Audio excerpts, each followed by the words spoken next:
Since 2002, Reporters Without Borders has ranked the countries of the world in its World Press Freedom Index. Now we're going one step further by looking at the differences in press freedom within a single country, the United States. Why are we doing this now?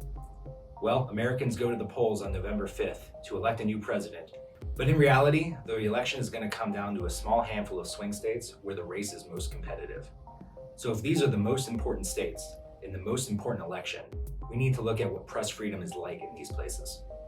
In the absence of independent journalism, propaganda and misinformation thrive.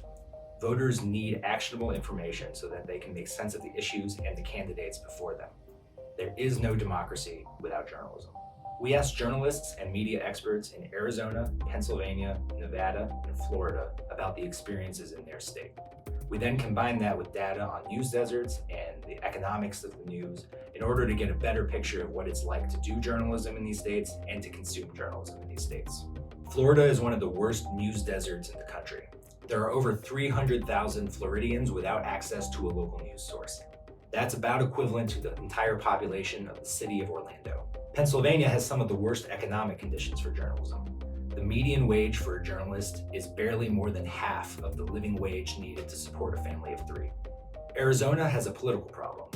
The politicians there too often threaten or insult journalists and spread misinformation. There's good news in Nevada.